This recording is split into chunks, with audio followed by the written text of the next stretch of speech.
කර්ණාගල board එක තිබ්බ වුණා දකින්න ඇති. විදේශිකින් පවා පරිහරණය කරපු ස්ථානය අද අහිමි වෙලා මේ දරු පැටවු මගේ භාර්යාව රාජසේවිකාවක් එතුමාට පොලිස් ස්ටේෂන් පම්බුණා. එතුමා ගියා යවන්න නැතුව තාත්ති අපි මේ දේ පටන් ගමු කියලා ඔන්චිල්ලාවෙන් තමයි පටන් ගත්තේ. ඒ ඔන්චිල්ලාවේ සතුට දහම් දර්ශනේ විඳින්න මුළු කොත්මලයක් ඓතිහාසික මුළු කොත්මලේ දෙක බලා ගන්න ආපු පිටස සේනාව ආඩන නැති. නමුත් අපි බලන්න ඒ කියන බලාපොරොත්තු මගේ හදවතේ තියෙනවා.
කොත්මලේ කර්ණගල කියන්නේ සංචාරක ආකර්ෂණයේ නොමදව දිනගත් ලස්සන view point එකක්.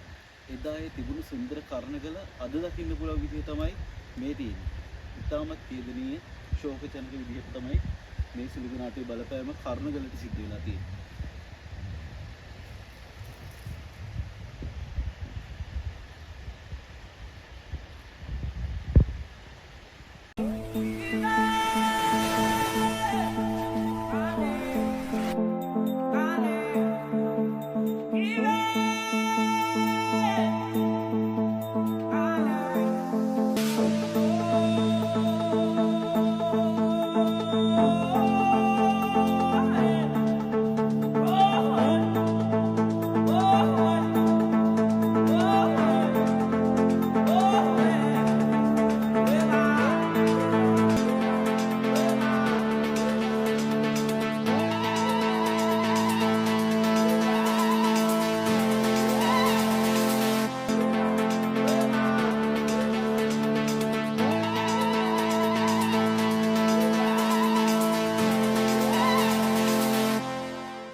දීප සුලිකුණාටේ බලපෑම නිසා කර්ණගල බොහොම සුන්දර ස්ථානයක් ලංකාවට ආවුණා.